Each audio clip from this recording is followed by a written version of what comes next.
Bonjour, everybody. Hi, this is Neshi Lokotz. Welcome to Communications from Home, my weekly live stream show here at Star Nations. And tonight's Tuesday, February 19th. Can you believe it?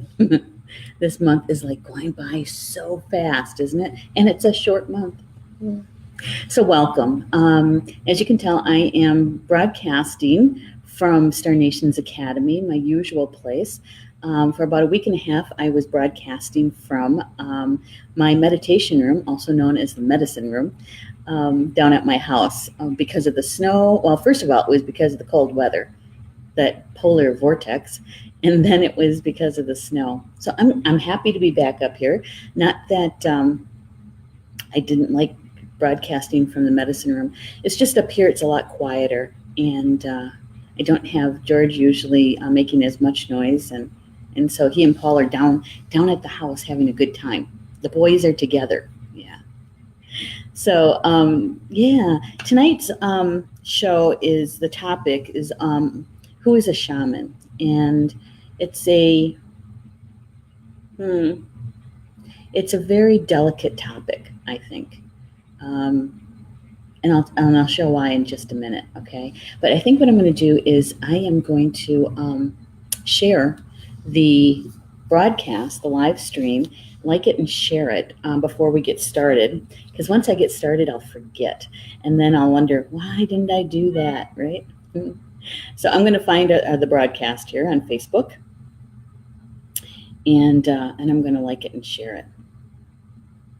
And I would invite you to do the same, only if you wish. The reason why we ask for you to do that, we invite you to, is so that people that you know that you would like to share the shows with, that you can do that. But it also helps us to be in the news feed a little bit more often, right? Facebook, we get so much information, right? And things get buried quite fast and easily. And so when we share, maybe the information ends up in the newsfeed more often. And those souls who are looking for this kind of information, this kind of show, it's easier to find. Yeah. So I'm just going to let my friends know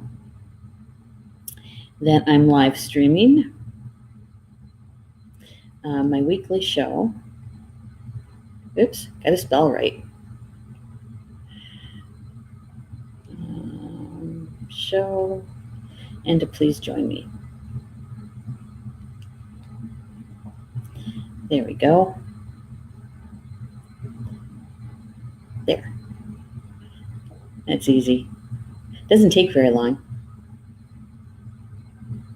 Here we go. And I see Stephanie's hard at work already, posting for us, letting us know about upcoming classes and things like that. Everything that's going on at Star Nations, right? Yeah. All right. Oh, let's see. Hey, Julie's here. Julie Shumway Hill. Always good to see you in the chat. And Pat's here too. Pat McDonald. Thank you, Pat, for being here. It's good to see you too. And thank you, Julie, for liking and sharing. Thank you so much. One of the things that I was thinking about this show and what we're going to be talking about, sharing about. I really think it'd be helpful. It'd be very helpful for all of us to be grounded, because that way we can relax and grounded and protected, so we can relax and enjoy the show, but more importantly, to take in the information that might be from a different perspective than what you're used to, and doesn't mean that we're asking you to change your belief system at all. It's just, adding to your information. And sometimes when we hear something that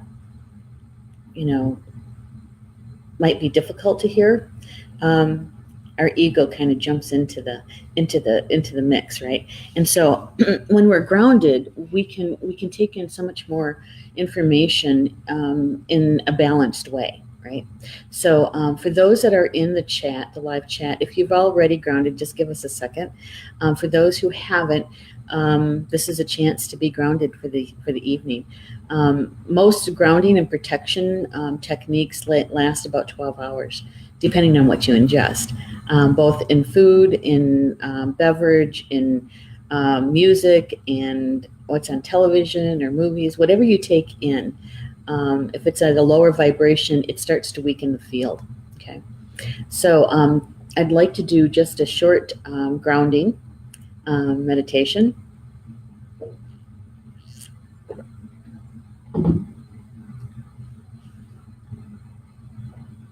Okay, I was just going to get started, and I had a whisper. Let's call in the 4 directions first, okay? All right. We'll call in the directions. Yeah. Okay. So if you're seated, that's all right. Just make sure your feet are flat on the floor. Okay. And if you could just join me, we'll call to the directions and have them come in so they can help us to have balanced energies in the space. Okay. All right. So here we go. We're going to start with the Creator first.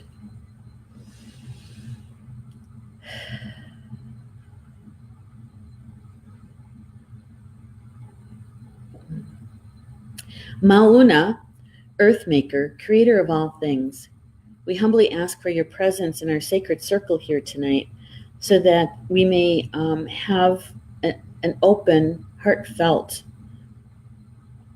discussion about medicine people, the medicine way, the holy people, and the holy way.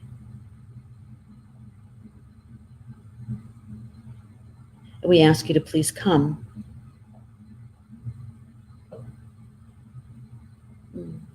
Miigwech, thank you. Thank you. We call to the spirit of the East, the spirit of thought, the spirit of air. We humbly ask for your presence in our sacred circle here tonight so that our thoughts may be balanced as we share about what it means to be on the medicine path, on that holy path. And we ask you to please come.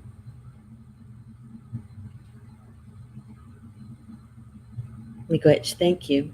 We call to the spirit of the South, the spirit of fire, the spirit of energy.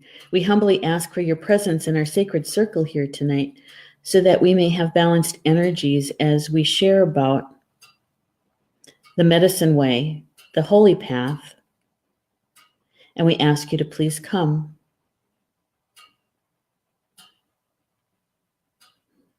Miigwech, thank you. We call to the spirit of spirit of the West. We call to the spirit of the West, the spirit of water, and the spirit of emotion. We humbly ask for your presence here in our sacred circle so that we may have balanced energies as we share about the medicine path, the holy path. And we ask you to please come.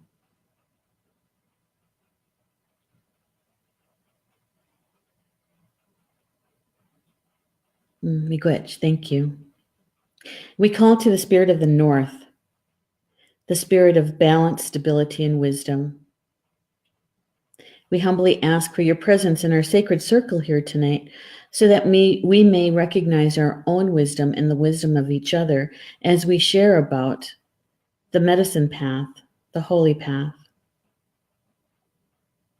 And we ask you to please come.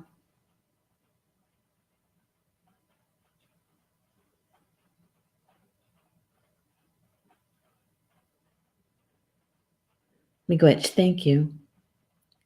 We call to Kokmiski Khan, our grandmother Earth. Grandmother, we ask you to please come to be with us this evening in our sacred circle so that we may remember our connection to you, to be grounded to you.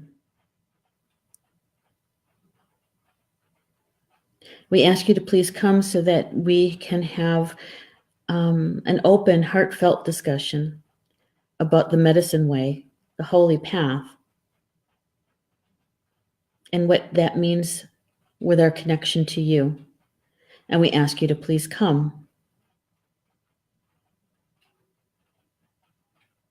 Miigwech, thank you. We call to Gamisho Mesenan, Grandfather Sky. Grandfather, we ask you to please join us, to please be here in our sacred circle here tonight as we share about the medicine way, the holy path, and how we are connected to you on that path. We ask you to please be here to illuminate our way with the moon, the stars, and the sun. And we ask you to please come.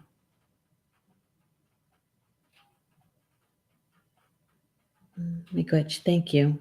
We also call to our guides, guardians, angels, teachers, allies, all those who work with us for our highest good, to also be here with us, to help us to have this important yet heartfelt discussion, this sharing about the medicine way, that holy path. Thank you. Miigwech. Miigwech. How? All right. Well, the whole gang's here. I got a little warm in here, actually. Yeah. So thank you for being here, and those that are in the chat and helping to bring in the energies of the directions. Yeah. And the feeling I got when we were calling to Grandmother Earth is that we're already grounded because we brought her in. And noticing what it felt like when she arrived, right? Because she's always with us. It's just well, they all are, but turning our attention right to them and acknowledging their presence and asking them for assistance in a conscious way. Yeah, yeah. So they're saying that we don't necessarily need to do the extra grounding because of the way they came in, which is good. Yeah. So, I have to say that this particular conversation, the topic actually came through the daily live stream. One of our audience members who shows up a lot to a lot of our shows, our live stream shows, Tina, she was in the house a couple weeks ago. And I don't even remember what card came up, but we were talking about shamans.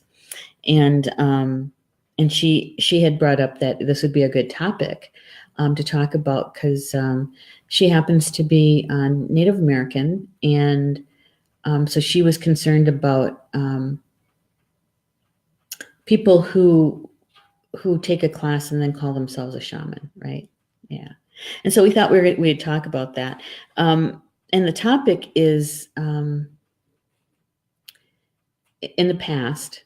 It has been a difficult topic because some would feel that they're being judged, and I want you to know up front that it's not a judgment. Okay, this is really about sharing about information, so that you have another perspective, and maybe have the ability to look at the situation or the subject from a higher perspective, and then you can make that decision for yourself if that is the path that is meant for you, right?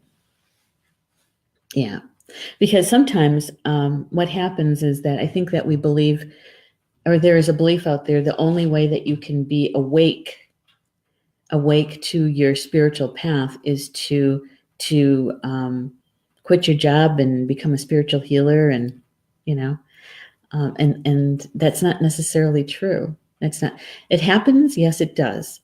Is everybody meant to do that? I don't believe so, because I think that we're meant to have our soul contract. What we're meant to do here can be done in a way that you're not necessarily hanging out a shingle, right? Not necessarily. Okay, so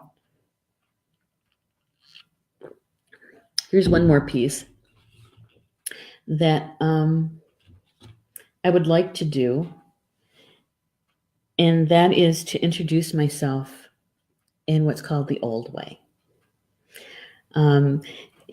When I was very young, whenever we went to powwows and you met a Native American that you might not have known, they might be from another nation, another tribe, or they could be somebody that maybe just came back home, right? And so they're not familiar with everybody. And so usually the first question you're asked is, who are your people? You know, who do you come from, kind of thing. And so there's a way to be able to introduce yourself, and it doesn't happen much anymore. There's a revival of it, but I thought you'd like to hear it. Okay. All right. So now this is in Potawatomi. So, it's not a language that I am fluent in, and I try very hard, but the fluency isn't quite there yet. And so, Nishna be no swen, Beneshi kwe. Nishaden dodam, jingwe. Dewajen, Toma, Wisconsin. Nishe Mesho, Shkama Ben. Nishe no Kamis. Spreading Wing. Nishe Nos, Kabemsi Ben. Nishe no Ye Nan, Shawekwe. Yeah. And so what I just said is that my spirit name, my Indian name, is Beneshikwe. It actually translates better to what the people call me. Okay, what the people call me is Beneshikwe, and Beneshikwe means in Potawatomi bird woman. And my totem, my dodem, is thunder. Right, and that I'm from Toma, Wisconsin, and that my grandfather is Shkama Ben, and that means that Shkama has walked on. Okay, and his name translates in English or close to English as new chief. And my grandmother, Spreading Wing, happened to be Ho Chunk, and I cannot for the life of me pronounce her name correctly. So I just write it out in English. Spreading Wing. And Kabemsi Ben is my dad, who walked on, and his name translates to one who walks on earth. And my mother, Shewekwe, is her name means leading elk. And so when you introduce yourself in that way, you're basically letting everybody know that you have what your real name is, and where you're from, and your clan totem, your dodem or your clan thunder, and who your grandparents were and who your parents are. And many times it used to be that people knew my grandparents. There's less and less people who knew them that are still alive. And so when you introduce yourself that way, you can kind of tell how the generations are changing, right? And even with my parents, sometimes there's people who may not know them because, well, mom's going to be 100, right? And dad's been gone for 12 years. And so not everybody is connected that way. It's kind of, and this is, I think, the reason why my spiritual team wanted me to introduce myself this way, is because when we're talking about being a shaman, that it's more than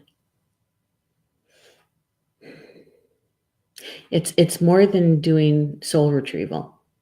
It is that, but it's so much more. Yeah. When I first started doing what I'm doing now in more of a public way, and people would ask me, and you should ask, where did you learn this, or who trained you? And you should ask those questions so that you can discern for yourself if that medicine person or that holy person is meant for you, or if that healing method is for you. Okay. And so whenever they asked me, it was like, I'm not sure what to call it. It's like, because I was trained by my grandfather and my mom, and it's not like I sat in a classroom and took notes and got a certificate. And so, I started thinking about calling it maybe more of a traditional way. But then what does that mean? And so I just tell them that my family trained me, and um, I'm not meant to work with everybody, right? And so it was a time in my life that I wasn't sure even what to call it. I have to tell you that the first time I ever heard the word shaman, I was probably in my 30s. It was about 20 years ago or 25 years ago. Yeah, it it was a word that I was not familiar with, and I had to look it up. I had to read a book about it. And when I realized that it was a word that meant what we would call a medicine person or a holy person. And then I wondered, where did this word come from, right? And when I realized that it came from a different continent, that it's not originated here, and the indigenous people on Turtle Island, which is North America, right? That didn't happen. And so I took a look at the word even closer, and actually the people, the indigenous people, because it's their language, it's their indigenous language, and it's the Sami. Laplanders are also called. And translating it to English, as you know, a lot of indigenous languages, it's hard to translate correctly into another language, because there's some words that don't have an equivalent in another language. And so when we're trying to translate it into English, this is as close as it gets, right? And that is one who travels in the dark. And so it's coming from the Sami language, and they're also known as the reindeer people as well. And they range quite a distance. They start in the west, around Finland and Norway, and they go across to the east, over, let's see, the Ural Mountains kind of divides them, and then you pick them up again. They're in the southern part of Russia, northern part of Mongolia, and they go all the way to the ocean. And so,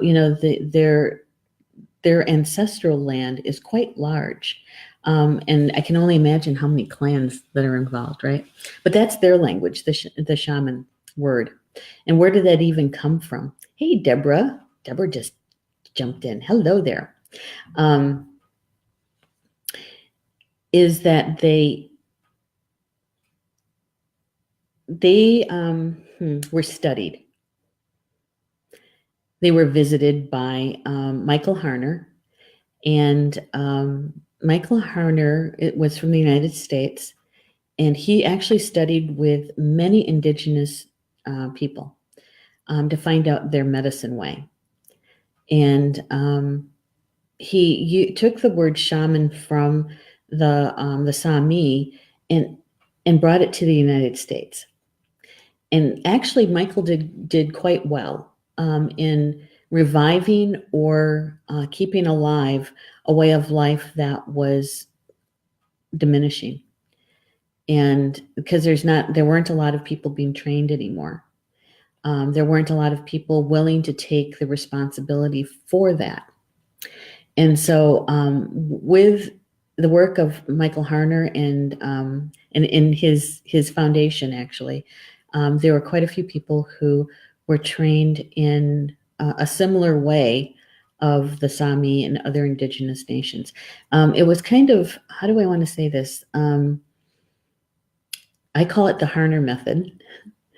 And it is a blending of indigenous medicine people and how they work. And so they're taking some from the Sami, some from South America, from the Native Americans here in the United States. And so they're pulling in because there's some commonalities across the different medicine people and in those indigenous nations. There's some commonalities, and Michael started to see that, right? He started noticing that there was some commonalities, and so that's what he brought, and talked to people about it. He wrote papers about it. And I don't know, some of you may have already read the book. It's been around for a really long time. It's his book, and it was copyrighted in 1980 was the first one. 1980, right? The Way of the Shaman. Yeah. Michael Harner. When the first time I read this book, it was like, oh my God, they're actually talking about that in public. And then they're, realizing that there was some, like I said, commonalities across Indigenous people, which is really nice. And it's a way to be able to express that. And it's, in the languages here on Turtle Island, when we're talking about someone who would fit Michael Harner's description of a shaman, many times when translating it to the English language, it means a holy person. Some would call it a medicine person. But basically what it is that they do travel in the dark. In other words, they're traveling from one world to another, from spirit world, whether you call it the lower world or the upper world or the middle world, which is a Michael Harner definitions, or if you're calling it traveling through spirit, okay, or to spirit. There's the commonality that's with that is our connection to spirit, and our connection to Grandmother Earth and to Grandfather Sky. That's the one of the threads that's the same, is that how we're connected, and actually because of that connection, how we have a certain lifestyle, okay. And so to be a shaman, now here is where a lot of people kind of disagree, okay. But let's see how well we can discuss this.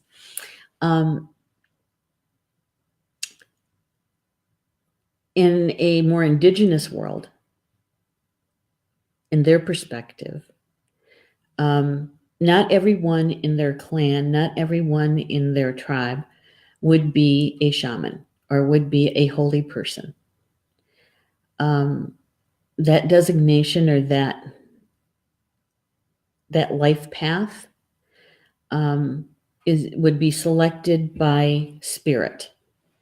The person would generally have a spiritual encounter, whether it's through a dream or a vision. And many times the elders who would be consulted, and not all elders either, certain elders consulted about the dream or the vision, would then start to watch this young person or this person who had the dream or the vision, and trying to discern if this person is really meant to be on that path, okay? And if they are, and they're connected with spirit as well, and being instructed and offering to be able to train this person. So we call it training, and basically you just move in with them and you live your life there, and they show you things. They tell you stories, right? And you get to then start being of service to your people. That's a simple way of putting it. In modern day, that doesn't always happen that way. There's still the dream, there's still the vision, There's something called the little death, which is a kind of a goes from actually across belief systems, across the different indigenous people. Is that I think Michael Harner actually called it the little death, but that is a near-death experience, and that you survived it. And some people would say you counted coup on the spirits. You got close enough to have a conversation or to touch them. And so the elders would then take you under their wing, right? So in modern day, that doesn't always happen that way. There's less and less elders who have not just the information, but the experience to be able to be a mentor to somebody that way.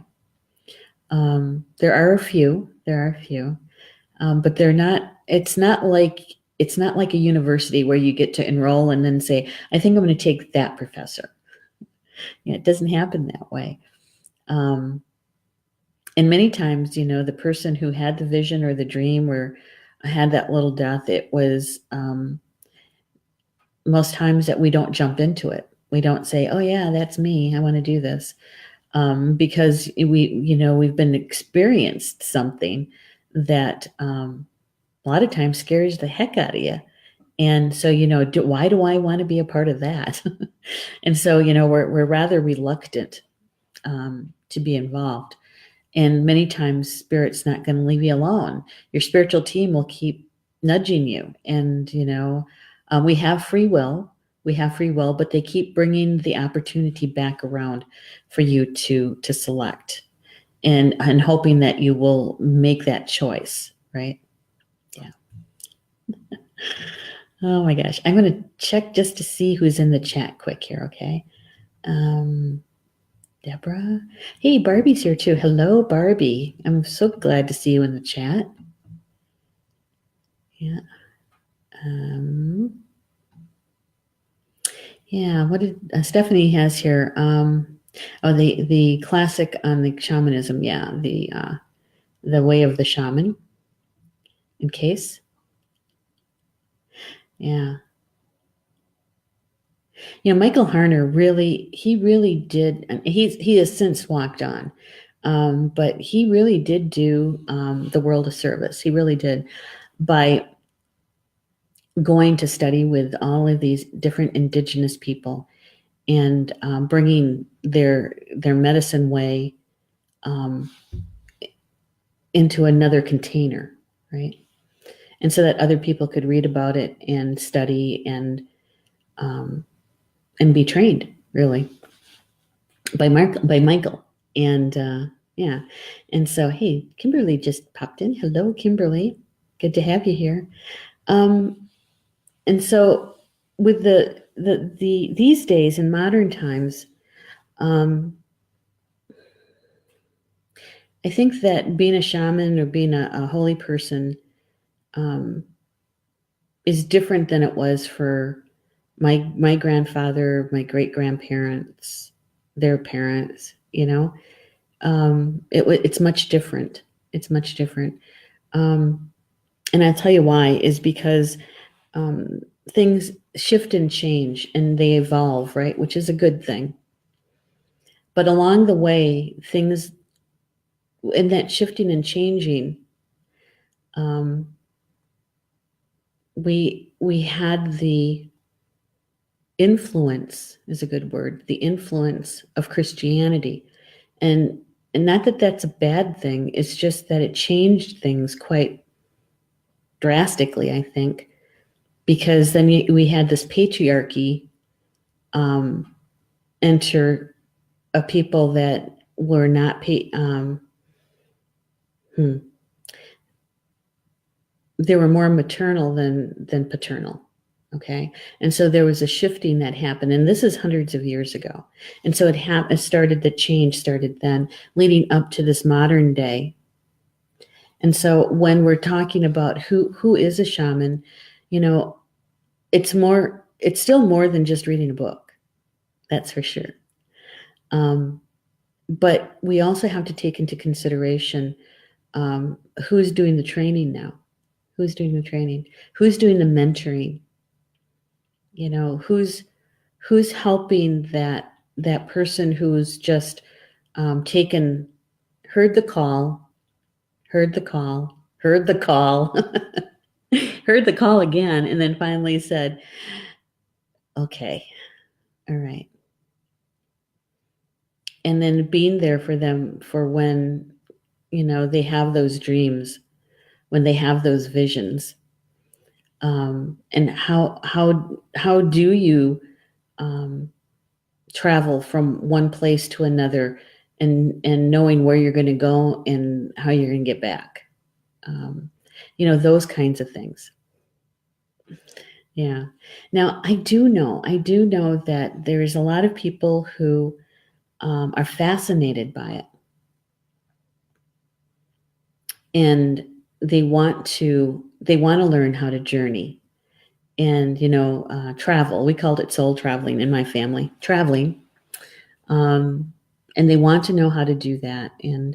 But sometimes I think it's more of an ego thing than it is a heart thing, many times. And here's something that might be helpful, is that if you feel like this is a path for you, but you have a reluctance, or you don't want to do a lifestyle change, that you don't want to have enough self-discipline to be able to do meditations or do the journey kind of work, or to oh my gosh, then we're getting into the misuse of information or misuse of power. But you're reluctant, because in order to be able to do that kind of traveling, there does take a certain amount of maturity and discipline to be able to be of real service to another person. And that's what that's all about.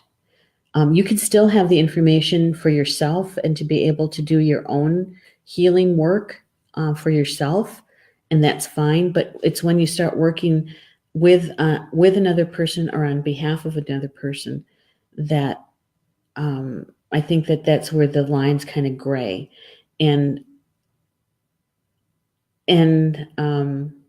you could actually do more harm than you could help at that point, because you're not balanced enough, you're not grounded enough, and spirit will lead you, because they're leading the whole thing, really. And so, but it's having that kind of openness to be able to accept their help.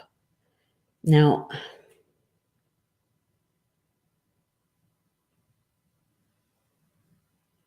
yeah, I'm trying to find a way to say this. Because sometimes where you have to travel to isn't fun. It's actually kind of sci-fi in a way. Yeah, and any amount of fear that you have is going to be, times 100, if you walk in with a lot of fear. And because there's certain energies out there, certain entities out there that just love to feed on fear. You're literally walking into a situation that, yeah, it's not that you won't come back, because you will, but you're going to come back very changed, because of that level of fear. And it could take you a while to go back out and do it again, especially if you're not prepared. Yeah, I don't want to scare anybody. It's not about a fear thing. It's more about being in your heart than anything. And so if you are on this path, and spirit is the one that brought it to you, right? And if you're willing to make the lifestyle changes that goes along with it, Yay! Because that's one more soul out there that's living their life from their heart as much as possible, right? Because we're still doing our own healing work too, you know. We still have to do all of that as well. It's just that we tend to see and interact with the different worlds in a different way than some people. We look at the dying process, the death process, much differently.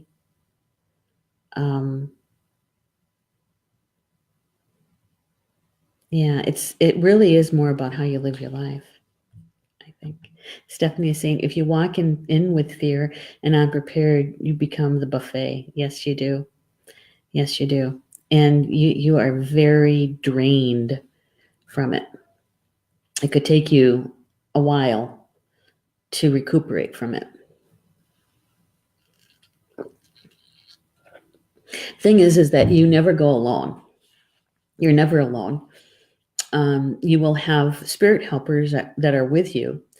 And as long as you're asking them for your help, for their help, they will make sure that you come back before any of that happens to you. It's when you don't ask for the help that becomes a problem. Yeah. Barbie is saying, I traveled during dream time. I have found myself on other planets and in other dimensions. Yeah.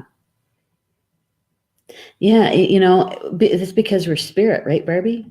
It's because we're spirit having this physical experience, as they say. But I have to say, Barbie, is that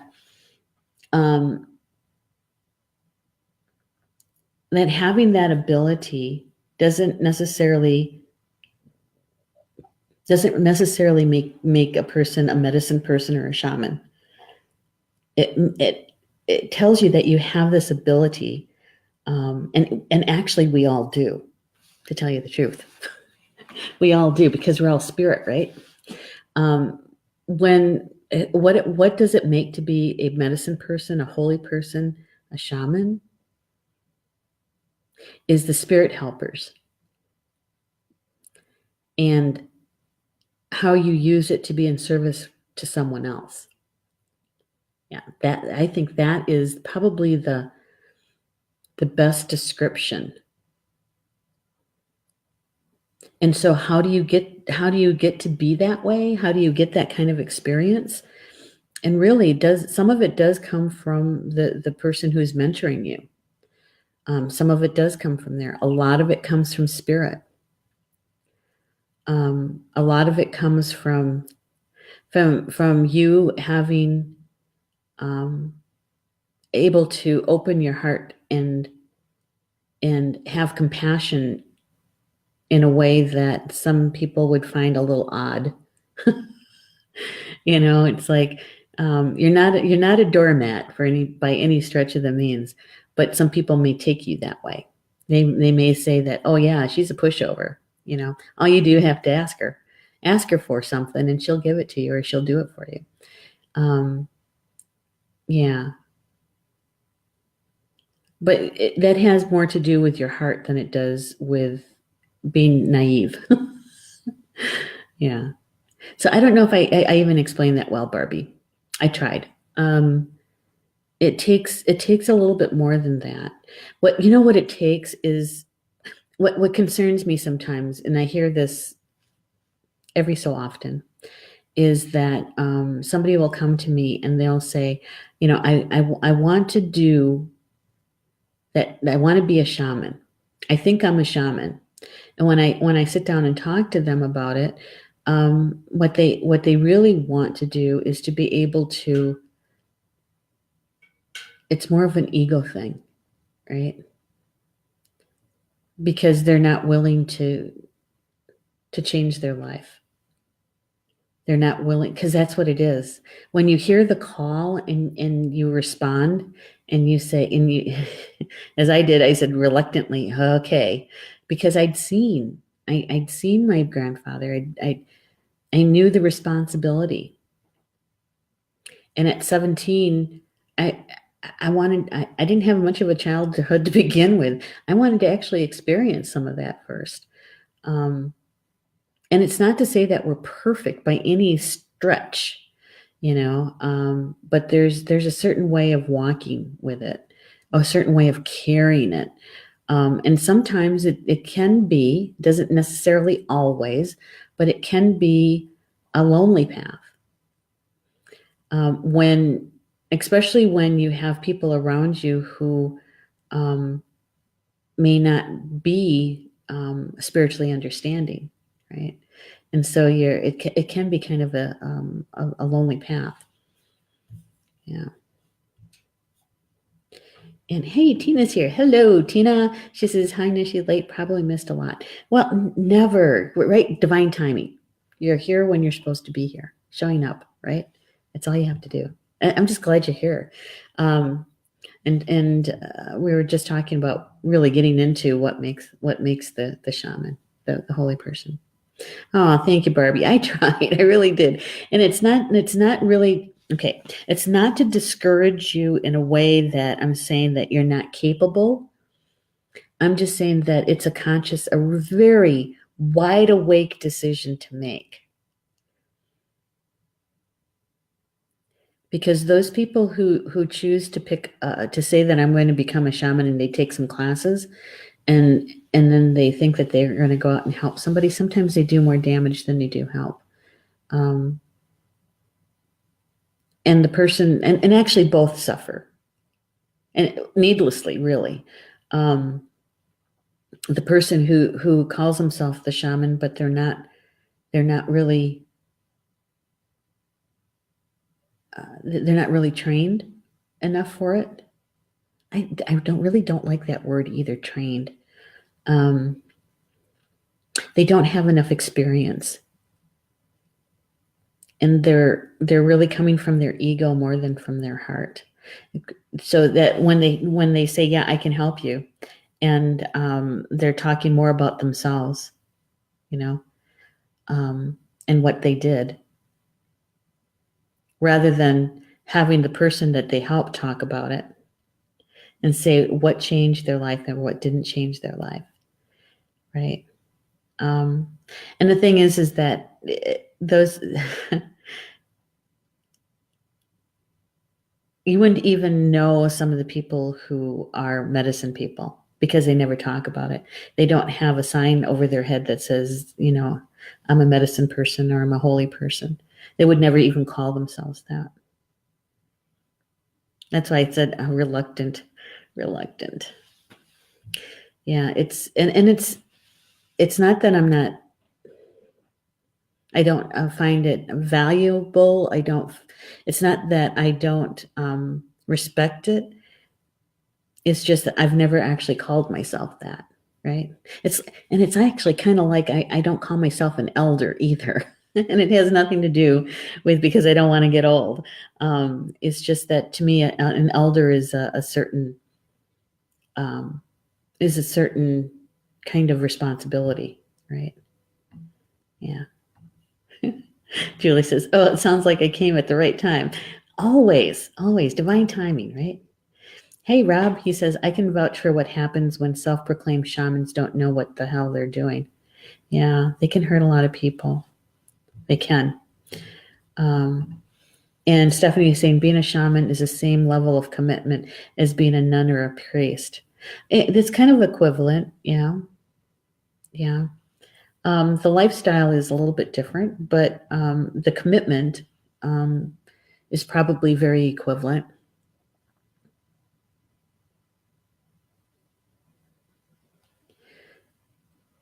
I think that's probably how in some languages, indigenous languages, the English translation comes close to being a holy person.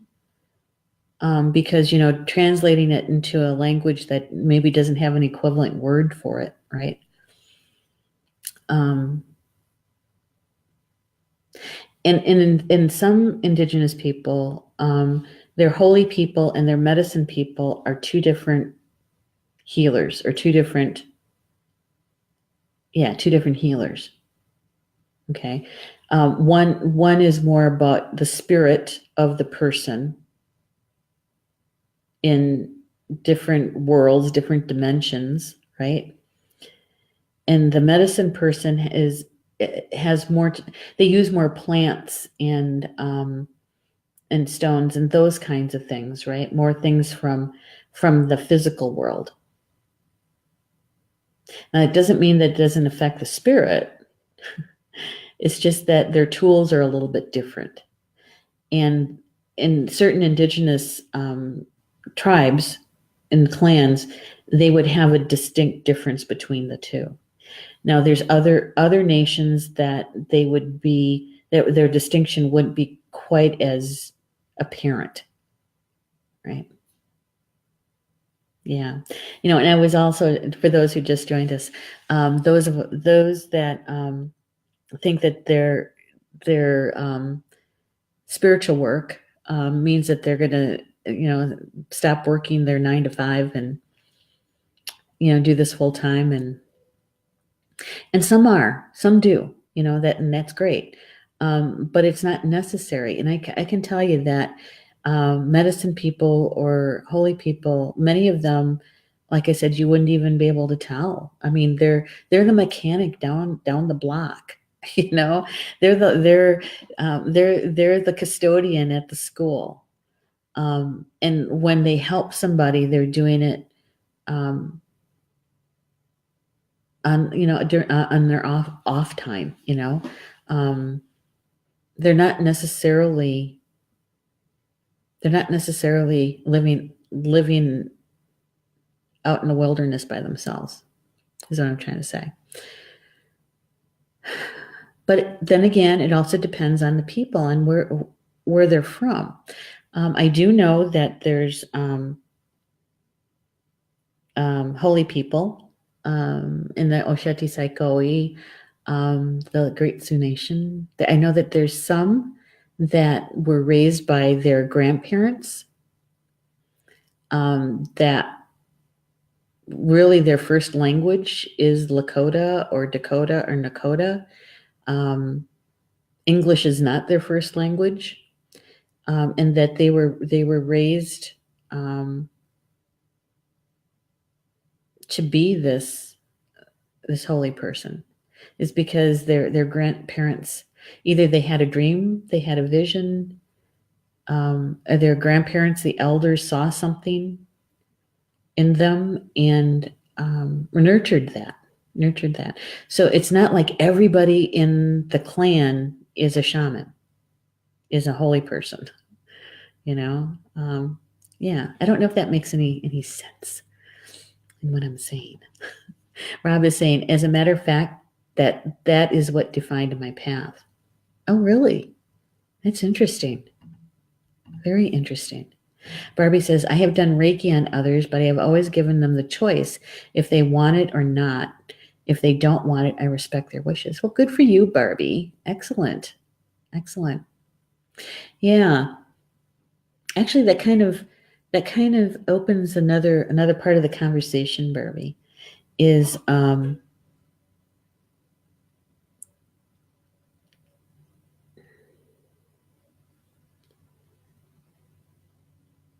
what is indigenous, right? Today, what is indigenous? Because if you go back far enough, your ancestors were indigenous to some continent, right? And so your ancestral lands are on that particular continent. And you carry that in your blood, in your bones, in your DNA. And in my world, I say that we chose to come into this particular lifetime in a certain way, as male or female, as Native American or German or Austrian or Hawaiian. We chose certain ancestors, certain wisdom that they gave to us, right? And I really do encourage people who feel like they're on this medicine path, and they're not Native American, or even if they are Native American, because there's so many of us that have other heritages, other lineages within us, right? Because nobody's a full blood, let me tell you. Nobody. Is that to really connect with that ancestry. Yeah. And it doesn't mean that you have to know your blood parents. You mean, because a lot of people are adopted, or a lot of people were raised in orphanages, right? And so it has more to do with what's in your DNA. Research that, because your ancestors, those indigenous people, had medicine people. They had shamans. They did. And so where is that knowledge base? Where is, because you carry it in you, and what you need to do is have that opportunity for it to be awoken, to remember it, right? Rather than taking on the mantle or the cloak of another nation or another people, is to really step into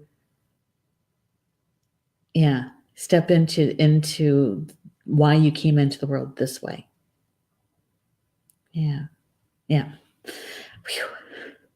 I told you, this is kind of an interesting topic. Tina's saying they help you to heal within. Yeah, really, that is what it is all about, right? Is to be able to, because we're not actually doing the healing. We're preparing the environment for that opportunity for that person to take on that healing, right? Yeah. They call your spirit back within you. Yeah, that's a good way to put it. Yeah, but it's the actual going to that other world, that other,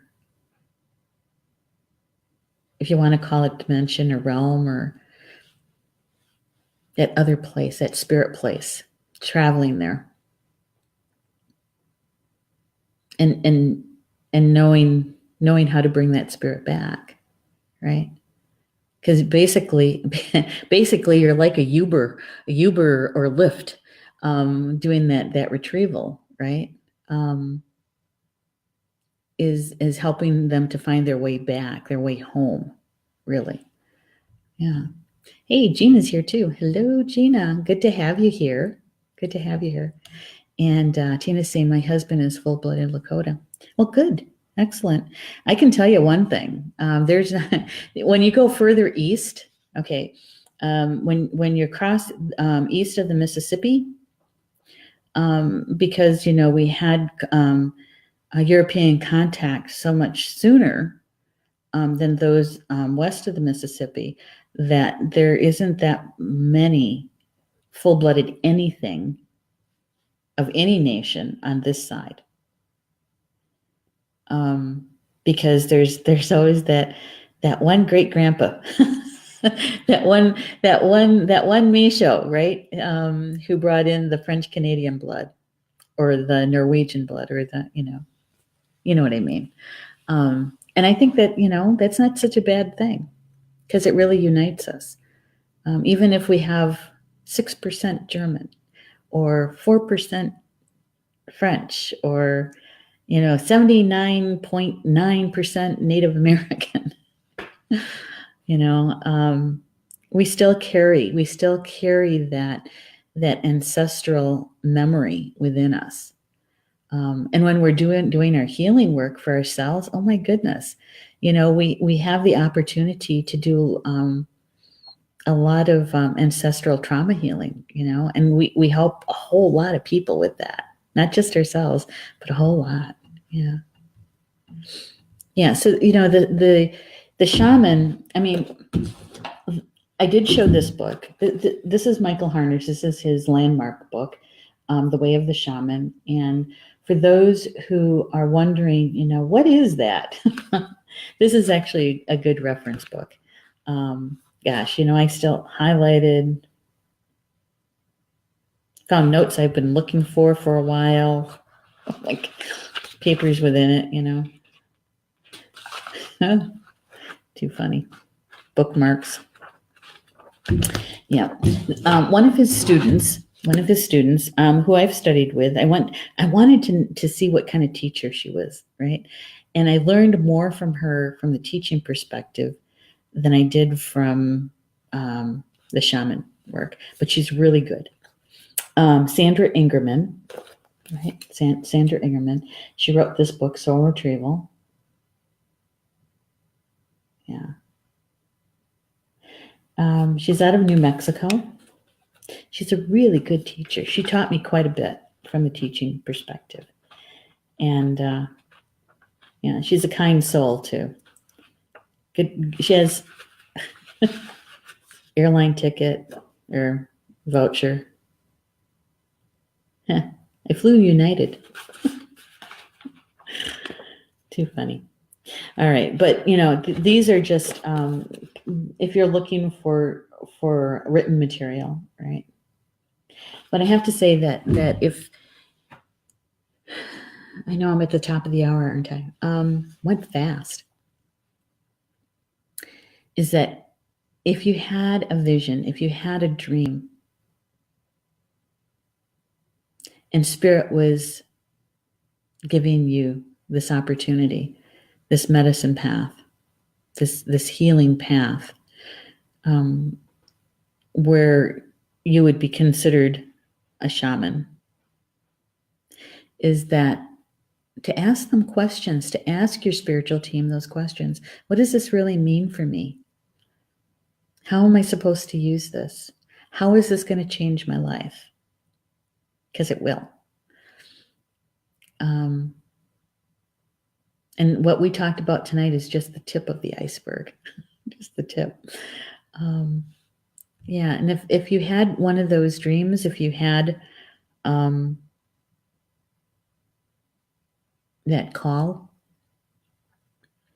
and if you choose to answer it, because you still have free will, if you choose to answer it and to pick it up, to carry that medicine, it's something that you can never put down.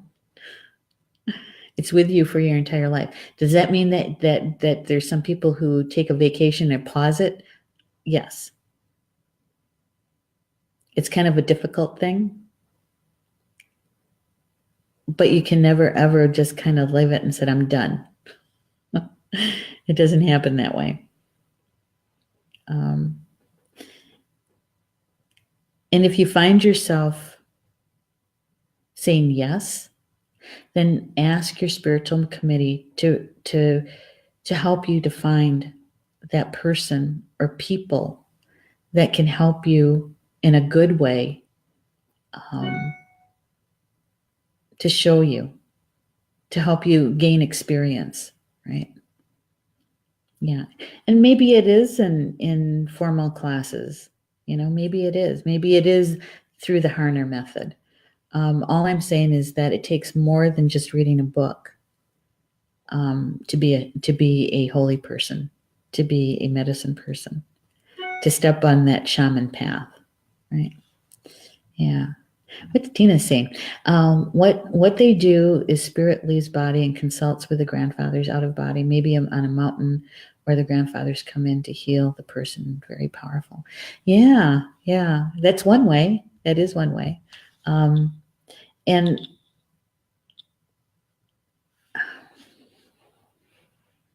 yeah, it's our connection. It's our connection to Grandmother Earth.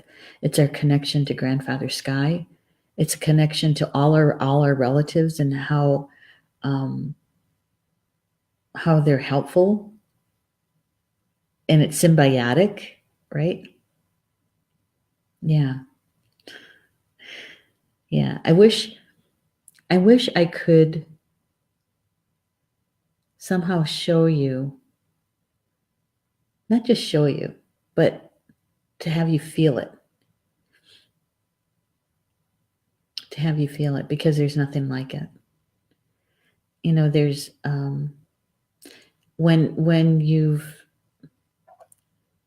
gone and you help somebody that has come to you and said they need some help, and you do the best that you can, afterwards, and you see the light in their eyes and you see their soul, and it's so beautiful, you know.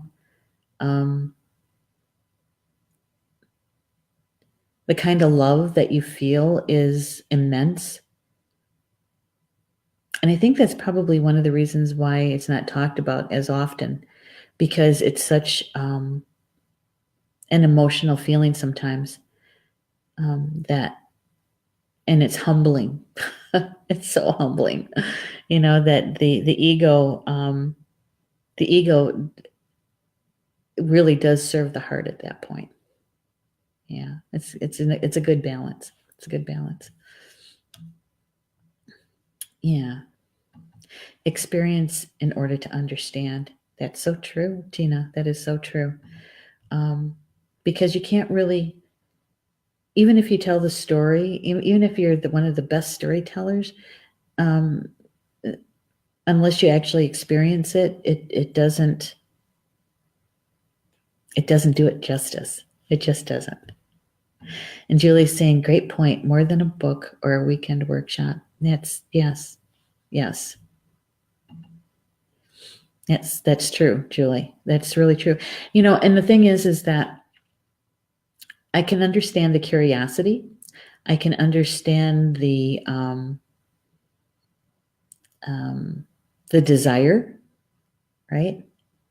I can understand that. But I think what rises to the surface, is is that you have to be honest with yourself.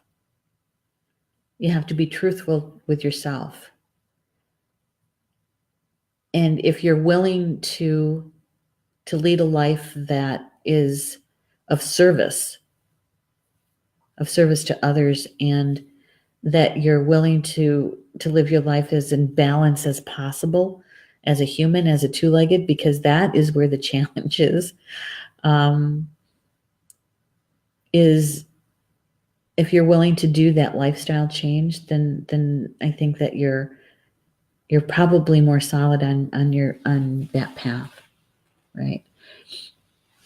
Yeah. Yeah, I can tell you that I've had people in my classes, and they say they want to do this shaman thing, but they're unwilling to stop taking drugs, maybe to stop drinking, to stop the self-abuse, you know. But and it's like, okay, you know, I think that you have a little bit to do here before you make that decision. I'm not saying that you can't. It's not my role to do that. But in order for you to be able to be of real service to anybody, you have to be able to heal those aspects of yourself first. Yeah. Does that make sense? I know I'm going over on time. All right. So Julie's saying, I'm blessed to say that I experienced the beautiful work when I was at a low point. It was immensely open and loving. Thank you, Julie.